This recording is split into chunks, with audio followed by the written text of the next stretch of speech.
साथियों नमस्कार। एक महान समाज सुधारक, चिंतक, कानून विशेषज्ञ, आर्थिक विशेषज्ञ, बहुभाषी वक्ता, संपादक, पत्रकार, भारत रत्न बाबा साहेब डॉक्टर भीमराव अंबेडकर जी की जन्म जयंती पर महापुरुष के चरणों में श्रद्धा सुमन अर्पित करता हूँ। सत सत नमन करता हूँ। साथियों, कोई भी देश बिना संविधान के नहीं चल सकता।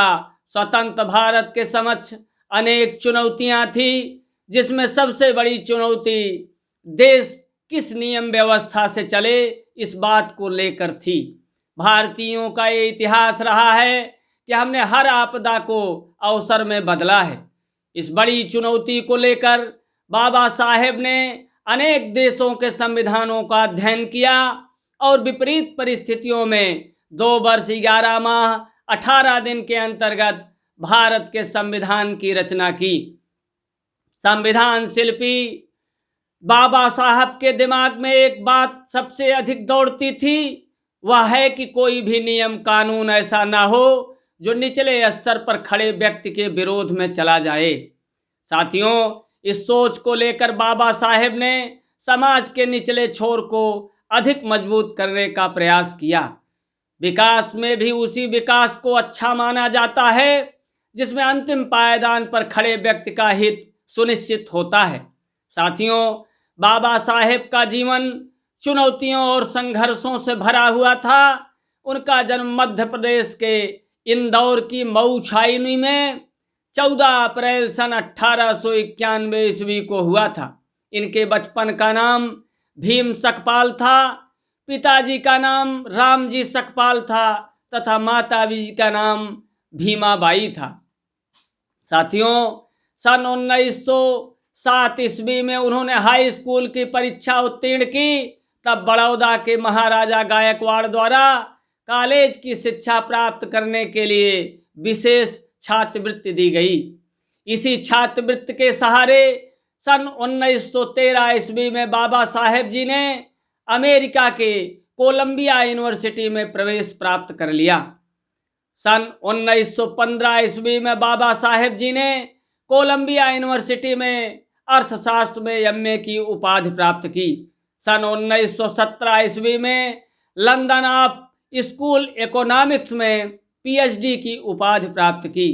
सन 1923 ईस्वी में डॉक्टर ऑफ साइंस तथा वार एट लॉ की उपाधियों से विभूषित किया गया।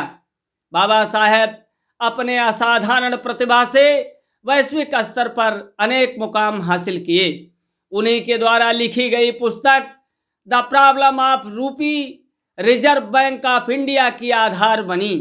15 अगस्त सन 1947 को देश स्वतंत्र हुआ। तब पंडित जवाहरलाल नेहरू जी ने स्वतंत्र भारत के कैबिनेट का पेपर महात्मा गांधी जी को दिया। तब महात्मा गांधी जी ने नेहरू जी से ये पूछा कि इसमें डॉक्टर भीमराव अंबेडकर जी का नाम कहाँ है। उसी समय गांधी जी ने नेहरू जी से बाबा साहेब डॉक्टर भीमराव अंबेडकर जी को कानून मंत्री के रूप में भारत की प्रथम कैबिनेट में शामिल करने का प्रस्ताव किया।